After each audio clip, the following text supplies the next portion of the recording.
조영찬의 집중 분석 시간입니다. 미국의 부채 한도 협상을 둘러싼 노이즈들이 여전히 진행 중인데요. 오늘 관련된 이야기를 중심으로 글로벌 상황들 점검하겠습니다. 미중산업경제연구소 조영찬 소장님 오셨습니다. 어서 오십시오. 예, 안녕하십니까. 여야 간에 지금 어제도 만났는데 뭐 한 번에 합의가 안 되겠죠. 될 것 같으면 벌써 됐을 텐데, 그죠? 줄다리기가 있을 텐데 지금 나오고 있는 부채 한도 협상, 지금 시장의 금융시장의 영향, 또 향후 나타날 수 있는 영향은 어떤 것들입니까? 네, XD라는 것은 그 미국 그 정부가 갖고 있는 현금이 바닥이 나서 이자 지급을 못하는 사실상 디폴트가 일어나는 날짜로 여겨지는데요. 네. 현재 미국 같은 경우에는 7월에서 8월 정도로 예상을 해왔지만 4월 달에 의외로 소득세가 덜 거치면서 XD가 6월 1일 날짜로 다가왔기 때문에 그렇습니다. 이 때문에 미국 정부에서 특별하게 의회가 그 채무 상한을 인상을 해주지 않는다면 디폴트가 이제 불가피하게 되는데요. 이렇게 되면 미국의 그 국제 신용 등급 같은 경우에는 트리플 A에서 더블 A 플러스로 떨어질 가능성이 있습니다. 이 같은 사례는 2011년도에도 있었는데요. 그 당시에 세계 국제 금융시장에서는 커다란 변동성을 겪기도 했습니다. 지금처럼 신용 위험이 높은 상황에서 또 경기 후퇴 국면에서 이런 사태가 일어났을 경우에는 금융시장뿐만 아니라 세계 경제에도 먹구름을 낄 수가 있기 때문에 아무래도 그 주식시장이 긴장한 것은 아닌가 보여집니다. 정치는 협상의 기술인데요. 지금 이제 미국의 이제 정치권이 줄다리기를 하고 있는데 협상이 잘 타결되지 않는 난항을 겪고 있는 이유는 무엇입니까?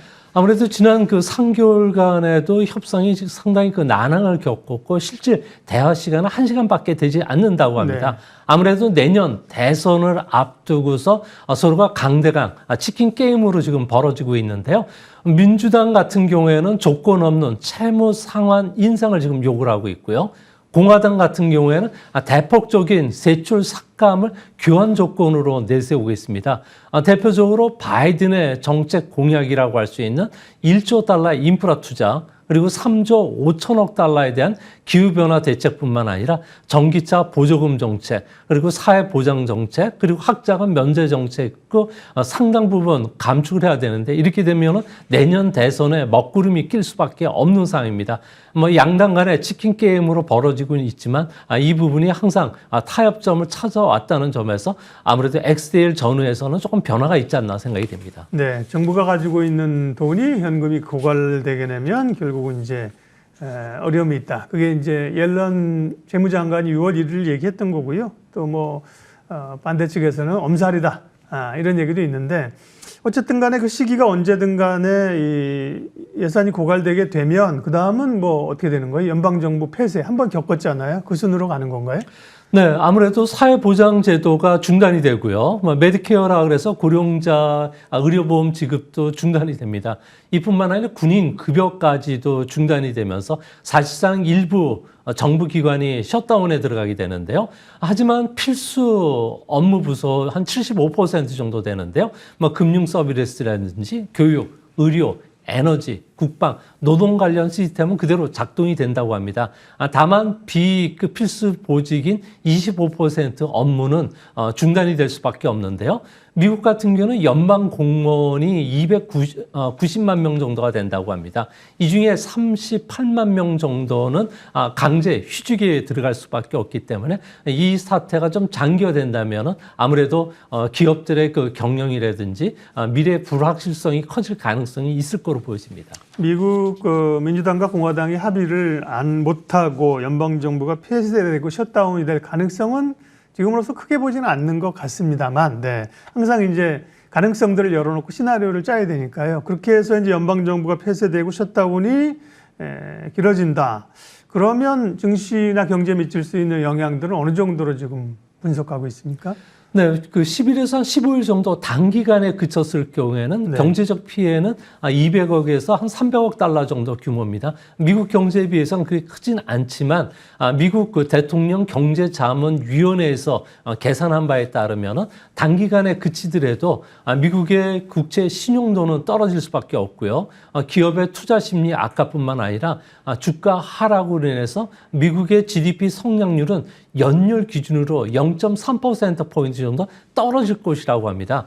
이렇게 된다면 실업률은 20만 명 정도가 더 증가하게 되고요. 과거 트럼프 정부 시절에 국경 장벽 건설로 인해서 정부와 의회가 심하게 대립한 적이 있었는데요. 그 당시에는 35일 정도가 셧다운이 됐습니다. 이런 상황이 벌어진다면 실질 GDP 성장률은 0.6%포인트 정도 떨어지게 되고요. 실업자는 50만 명 정도가 예상이 되는데 현재 애틀랜타 연은의 GDP 나우 같은 경우에는 2분기 GDP 성장률이 1.7% 저는데 어떤 경우에도 그 GDP 나우가 더 떨어지면서 주식시장에는 악영향을 미칠 것은 분명해 보입니다.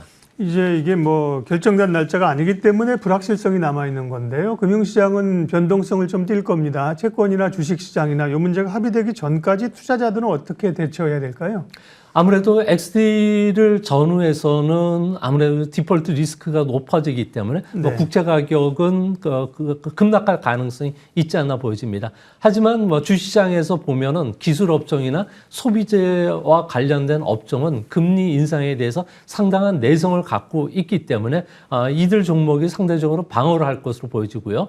반면에 금리 변동에 민감한 금융이라든지 건설, 부동산, 항공 업종을 중심으로 해서는 주가가 좀 내릴 가능성이 있지 않나 보여집니다. 다행히 이번 사태가 조금 심각해진다면 미국도 쓸 수 있는 카드가 많은데요. 연준 같은 경우에는 현재 월 1천억 달러 정도의 양적 긴축 정책을 벌이고 있습니다.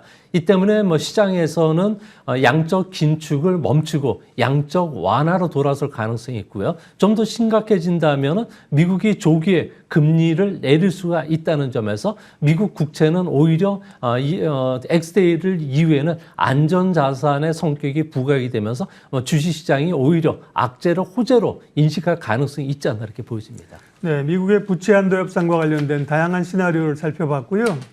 CPI 얘기를 해야죠. 오늘 밤에 우리 시간으로 미국의 이제 4월 소비자 물가가 발표되는데 지금 전망은 어떻습니까? 네, 그 4월 그 CPI 같은 경우에는 전년 동월 대비로는 지난달과 같은 5%로 예상이 되는데요. 네. 하지만 물가의 그 순간 풍속을 보여주는 게 전달 대비입니다. 0.4%로 2월 0.1%보다 조금 높을 것으로 보여지고요. 또 연준이 중시하는 코어 CPI 같은 경우에는 전달에 보다도 소폭 하락한 0.3 정도로 예상이 됩니다. 아무래도 금리 인상을 계속 하고는 있지만 물가가 떨어지는 속도가 상당히 좀 더디게 진행되고 있지만 미국 정부 입장, 특히 연준 입장에서 봤을 경우에는 그렇게 크게 위험스러운 사항이 아니라는 점에서 6월과 7월 달 금리는 동결될 가능성이 크지 않나 이렇게 보여집니다. 네. 오늘 우리 시간으로 발표되는 CPI가 시장에서 생각하는 기준점이냐 위냐 아래냐에 따라서 시장은 추가 조정의 빌미가 될 수도 있고 다시 좀 오를 수 있는 요인도 돼서 오늘 밤에 중요합니다. 자, 그런데 사실은 좀 미국 경제가 좀 아이러니한 게 지금 경기는 어쨌든 간에 금리를 그렇게 올리고 경기가 위축되고 하는데 고용시장은 좋단 말이죠. 최저 실업률에다가 고용 좋고 이렇게 경기 둔화와 또 고용 호황이 이렇게 함께 가는 국면이 언제까지 이어질까요? 네, 지난 50년간 이런 국면은 처음 저도 보게 되는데요. 경기 하락 국면인데도 구인난을 겪을 정도로 기현상이 진행이 되고 있습니다. 이는 코로나 이후에 은퇴자들이 지금 다시 돌아오질 않고 있고요. 여성 근로자들 그리고 이민자 유입이 상당히 줄고 있기 때문에 그렇습니다. 그림에서는 노동자 수급이 상당히 빡빡하기 때문에 임금 인상이 진행된다는 모습을 보여주고 있는데요.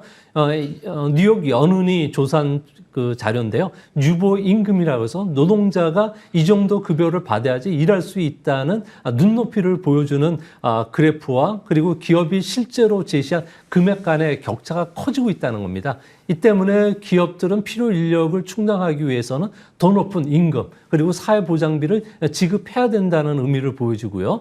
다음 그림을 보시면은 2021년도 이후에 기업들이 요구하는 학력 수준을 맞출 수 있는 직원들을 자기 급여 가지고는 도저히 맞출 수가 없기 때문에 최소한의 학력을 요구하는 수준까지 떨어지고 있다는 겁니다. 이렇게 떨어진다는 것은 직원들에 대한 연수 교육 비용이라든지 연수 시간이 더 늘어날 수밖에 없다는 의미로 보여지는데요. 이는 반대로 해석을 한다면은 경기 하락 국면에서도 연수비 그동안에 투자됐던 것을 회수하기 위해서라도 인력 감축을 줄일 수밖에 없다는 의미로 보여집니다.